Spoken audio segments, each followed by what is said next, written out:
I gather you had a conversation with him wherein it was discussed that you had certain expenses, and what were you going to do about it, if anything? And he said, we'll try to take care of some of your expenses, and if we can't, we'll try to work out some other way to make you happy.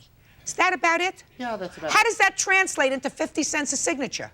No, that translated into a money amount where we also talked about a personal appearance where I would do. Just a second. Was there any time frame with regard to this personal appearance? I emailed Kramer on July 10th, and he responded saying, let me know the date and time. So did you tell him? Did you give him a date and time? I did, but he was, well, no. Just a second. No, not a definite one because he was out of town. So did you give him a date when you wanted him to appear and give him sufficient time so that he wasn't doing all this traveling so he could appear for you? The answer is either yes or no. Yes. And when was that? July 10th, 1997. Do you remember receiving that email?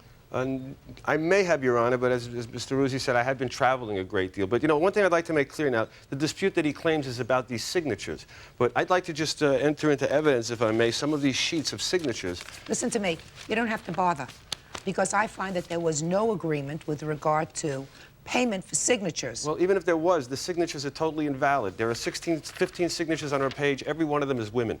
He's just What's wrong with women? Well, and many of them from illegible, you can't read signatures, you can't, you know, so the point is if you're paying for signatures, it should be a valid signature. Mr. Kramer, I haven't heard any testimony that is in any way persuasive that there was a contract, an employment contract, even if it was as an independent contractor, for him to be paid for those signatures. What I have heard is, and what I tend to believe, is that he was supposed to be in some way compensated for all the hard work that he did. There was never a fixed amount, but that you did, in fact, assure him that you would make a personal appearance for him at one of his fundraisers. That is now, true. Isn't that true? That is true, Your Honor. And all I'm trying to find out is whether you welched on that agreement. Now, I'm available to make a personal appearance at at any time and date that I'm available for. Well, then this is perfect. We have a fine resolution to this case. Sir, I find that there was no contractual arrangement between you and the defendant to pay you for the signatures.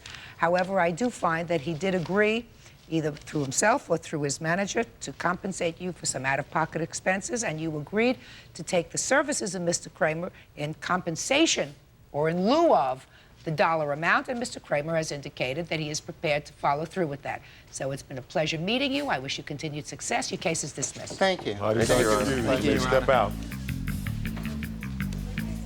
Out the back door to your right, please. Look, I just want to say here and now that I was an intern on the Kramer for Mayor campaign, and I just want to say that at no time did Kramer act improperly towards me at all. Okay, I just want to make that very clear, because we are in a sort of a semi-legal, semi-media setting. I just want to make that clear. No soiled clothing of any kind, nothing.